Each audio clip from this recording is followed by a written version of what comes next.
بسم الله الرحمن الرحيم. السلام عليكم اخواتي، مرحبا بكم، ان شاء الله تكونوا بخير. اليوم اخواتي غادي نقدم لكم دجاج مشوي في الفرن. غادي نقدمه لكم على طريقتي انا الخاصه، ان شاء الله برك غادي يعجبكم. غادي ان شاء الله نبداو بسم الله. عندنا دجاجه كما تحبيه اختي، صغيره ولا كبيره على حسب افراد العائله تاعك، ولا اذا كانت عندك عزومه. انا اختاريت هذه الحجم متوسط، نقيتها، استعملت فيها الملح مدة ساعتين، خليتها تشرب في داك الملح وخليتها على جانب. هنا غادي انا نستعمل فيها خضر اختي. هنا الخضره اللي عندك في البيت اللي تكون متوفره لك وقاعده. انا استعملت الجزر، عندي بطاطا، عندي جلبان، تبلتهم تاني هما في ساعه راهم متبلين. درت لها الزيت، الفلفل الاسود، كمون، قزبر. هنا زعفران ما استعملتش، استعملت برك سكينجبير. هنا التعميره تاع اللي غادي نعمرو بها الدجاجه لداخل. عندي روز مفور غليته، استعملت له زعفران، استعملت الزعتره اللي نستعملوها خاصه بالاكل تاع الاكل، راها تتباع في المحلات توجديها، وخاصه بالدجاج تاني سبيسيالمون مديوره للدجاج، ها موجوده في المحلات. استعملت قزبر، فلفل اسود، كمون وملح. هنا اختي غادي نوريك هاد التتبيله تاع الدجاجه اللي نتبلوا بها الدجاجه من الفوق. هنا كما نعرفوا اخوات، الدجاج يحب سكينجبير. استعملت مغرفه كبيره تاع سكينجبير، استعملت كمون، فلفل اسود، حبه ثوم مرابيه، وثوم غبره مرحي، واستعملت غادي نستعمل الزعفران او الكركم اللي عندك. غادي نستعمل اختي باش السر تجيك في الطراوه تاع الدجاج. غادي نستعمل مغرفه كبيره تاع مايونيز. هنايا السر باش تجيك الطراوه في الدجاج، اللحم تاعها يجيك طري كما اللي نشروه في المحلات. استعملت مغرفه كبيره تاع مايونيز. نستعمل كذلك قليل من الزبده. عفوا على الصوت اخواتي، شويه راني قريب شويه، راه مأثره. هنايا نستعملوا شويه مارغرين،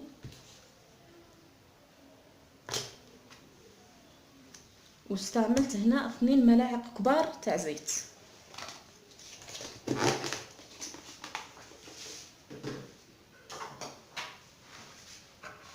وغادي نخلط الكل مع بعض.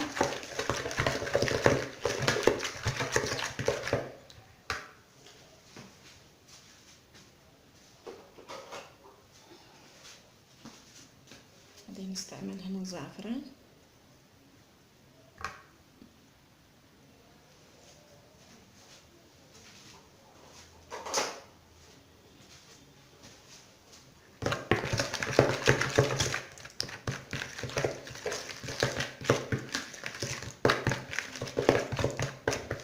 هذه هي التتبيله تاع اللي نخلطوا بها نديروها للدجاجه من الفوق. هذا هو التتبيله تاعها. هنا اختي غادي نستعملوا الدجاجه تاعنا، غادي نثقبها منا.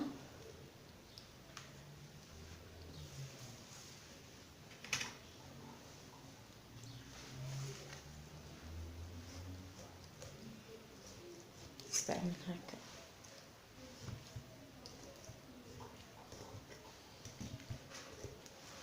هكذا.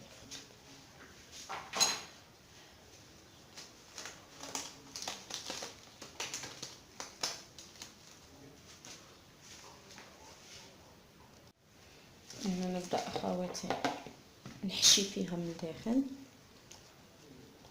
ما ننساوش الملح، انا راني مستعمله الملح كذلك فيها في الروز.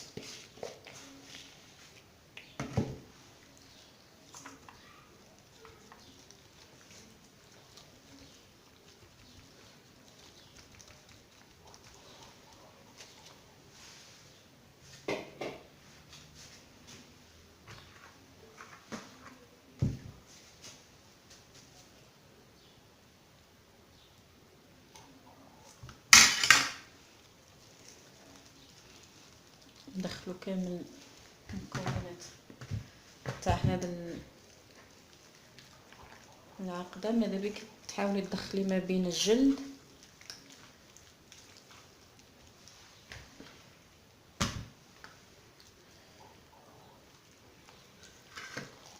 هكا حتى الفخوذة.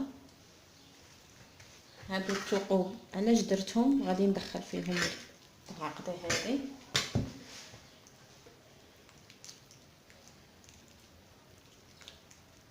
المايونيز اختي تعطينا طراوه للحم.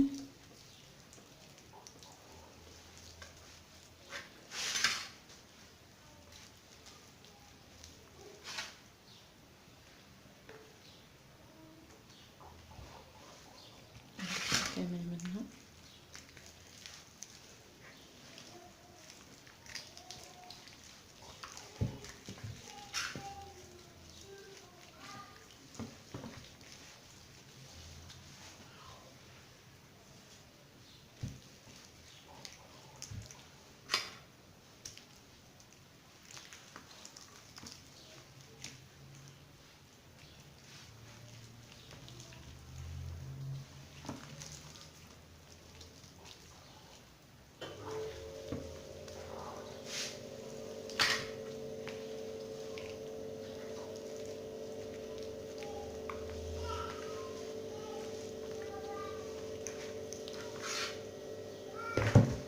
غادي ندخلها كامل في وسط هذه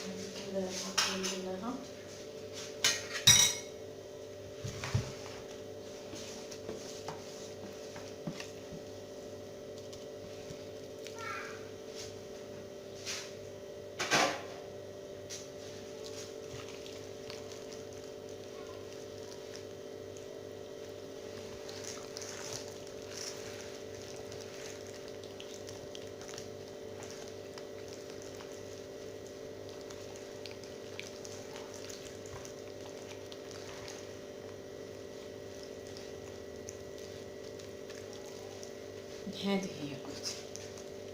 انا رمضناها كامل كما كتشوفي. هذه هي. غادي ندخلها في الكيس الخاص بالشواء. غادي نحضر الكيس ونرجع لكم تاني.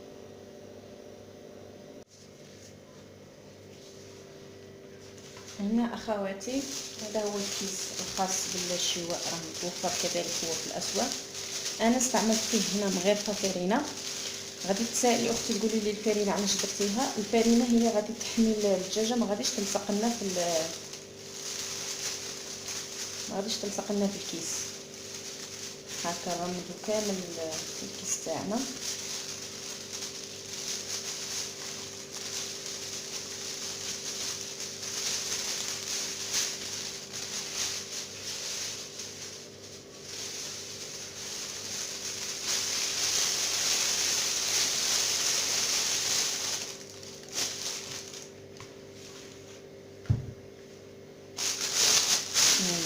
الفرينه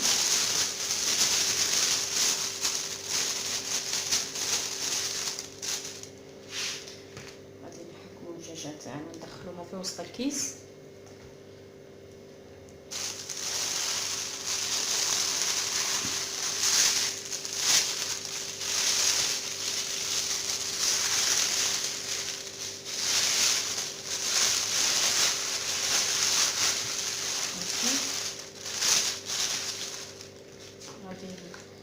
تقدري تستعمليها تقدري تستغني عليها.